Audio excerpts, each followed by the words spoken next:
na Anambra. So nwaanyị a na-akpọ Ngozi autopilot a na-epushukwe ka na-eji ngolo ka enwee ụmụnne anyị ga-ebilitekwe a na-alụkwa ọgụ na-eje. So elee otu ala Igbo ga-arị in the next 1 year? Ugbu a nwaanyị na-asị na ya ga-eliberate Biafran land in 1 year. Nwaanyị ga-eliberate ala Igbo. So ọwụhụ Nnamdi Kanu ga-eliberate ala Igbo, ọwụhụ Simon Ekpa ga-eliberate ala Igbo. Ugbu ọwụhụ na Ngozi nwaanyị anya na-acha vam ka onye ṅụrụ wiwi ụzọ onye ga-eliberate ala Igbo. Elee otu nnu jiri iberibe? How many times ka a ga-eme nnu ihe na aga amụta ihe? Ọ gịnị na-eme nnu? Elee ihe wu nsogbu nnu? Onye mere nnu ihe? Iberibe nzuzu egbu onye nnu. Ndị Igbo, nnu dị iberibe, nnu ndị ihuru ihu, nnu ndị a nzuzu egbu onye nnu. Nzuzu gburu nnu useless efulefu. Na nwaanyị na-achịwo nnu ugbu, nwaanyị na-agbawo nnu na ya ga-eliberate Biafra, na ya ga-eliberate ala Igbo by the end of this year. Are you not an idiot? Are you not useless idiot? Ọ na-adịghị iberibe. Ka enwe udo n'ala Igbo, ka udo chia, so that ka anyị nwee ike mata na ndị Hausa ma ndị Fulani ma ndị gọvanọ na-create this insecurity. Ugbu a ha na-eblame nọ ndị IPOB, ugbu a ha na-eblame nọ ndị otu Simon Ekpa. Ya wuru eziokwu, enwe ndị otu Simon Ekpa aka ha nọ na ọbara na-akpafu n'ala Igbo, Chineke ga-akpọ nna ọkụ. Ya wuru eziokwu, enwe ndị otu Nnamdi Kanu aka ha nọ na ọbara na-akpafu n'ala Igbo, Chineke ga-adọ nna ire n'ọnụ. Anyị alụmabụ ọgụ. Ihe anyị na-emewu ndọrọ egbe ọnụ inwere onwe. Nnamdi Kanu ekwu onye ya, onye ọbụla jụọ oyi,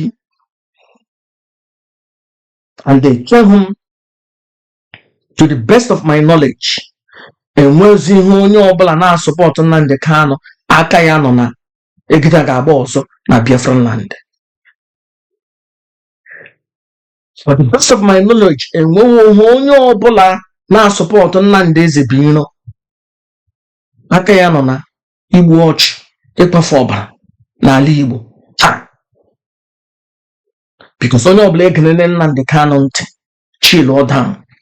So maybe ndị na-akpafuzi ọbara, ele onye ha na-asọpọtụ.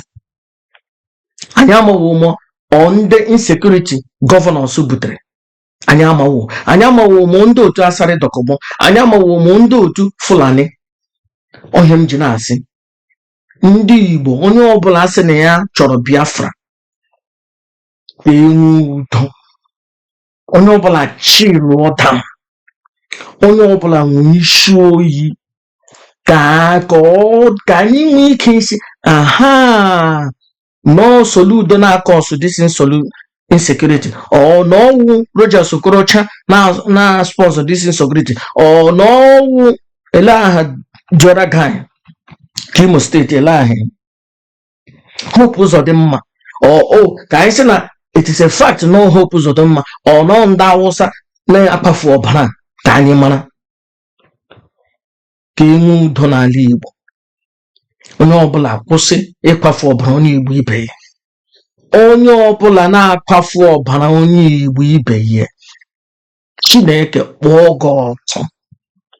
Ụmụala ọzụzụ ndị ọgọ m hapụrụ bilie pịa gị ụtalị. Amadioha bilie pịa gị ụtalị. Ekwensu, the mighty God of war.